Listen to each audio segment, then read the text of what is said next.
Global star Ram Charan నటిస్తున్న latest movie game changer. Sensational director Shankar ఈ మూవీని తెరకెక్కించారు. దిల్ రాజు ఈ చిత్రాన్ని అత్యంత ప్రతిష్టాత్మకంగా నిర్మించారు. ఎప్పుడో రిలీజ్ కావాల్సిన ఈ సినిమాను జనవరి 10న భారీ స్థాయిలో రిలీజ్ చేసేందుకు ప్లాన్ చేశారు. ఈ మూవీ రిలీజ్ తమిళనాడులో ఆగిందని వార్తలు వస్తున్నాయి. నిజంగా తమిళనాడులో గేమ్ చేంజర్ ఆగిందా? అసలు ఏం జరిగింది? Game changer movie release date దగ్గర పడుతుండడంతో ప్రమోషన్స్ లో స్పీడ్ని పెంచారు.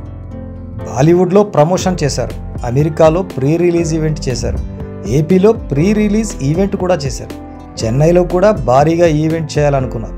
కానీ ఇంతలో అక్కడే గేమ్ చేంజర్ మూవీ రిలీజ్ కావడం లేదని, ఆగిందనే వార్తలు వచ్చాయి. ఈ వార్త వెలుగులోకి వచ్చిన తర్వాత ఒక్కసారిగా షాక్ అయ్యారు మెగా అభిమానులు. ఇది నిజమా లేక గాసిప్పా అనే టెన్షన్ పడుతున్నారు. ఇంతకీ విషయం ఏమిటంటే, లైకా ప్రొడక్షన్స్ దర్శకుడు శంకర్ తమతో ఇండియన్ 3 మూవీ చేస్తానని, ఇప్పుడు గేమ్ చేంజర్ మూవీని తమిళనాట రిలీజ్ చేస్తున్నాడని, ఈ సినిమా రిలీజ్ను అడ్డుకోవాలని లైకా ప్రొడక్షన్స్ తమిళ నిర్మాతల కౌన్సిల్లో ఫిర్యాదు చేశారట. అందుకనే గేమ్ చేంజర్ రిలీజ్ను తమిళనాడులో ఆపారని వార్తలు వచ్చాయి. గేమ్ చేంజర్ రిలీజ్ ఆగిందని, అందుకనే చెన్నైలో ప్లాన్ చేసిన ప్రీ రిలీజ్ ఈవెంట్స్ను క్యాన్సిల్ చేశారని సోషల్ మీడియాలో వార్తలు వచ్చాయి. అయితే ఇప్పుడు అన్ని అడ్డంకులు తొలగిపోయాయని తెలిసింది.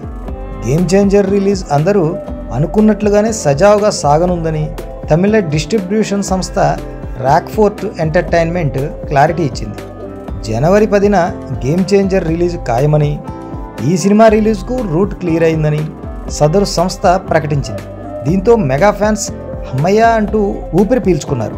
ఈ సినిమాపై అంచనాలు భారీగా ఉన్నాయి. మరి ఈ గేమ్ చేంజర్ ఏ రేంజ్ సక్సెస్ సాధిస్తుందో చూడాలి మరి.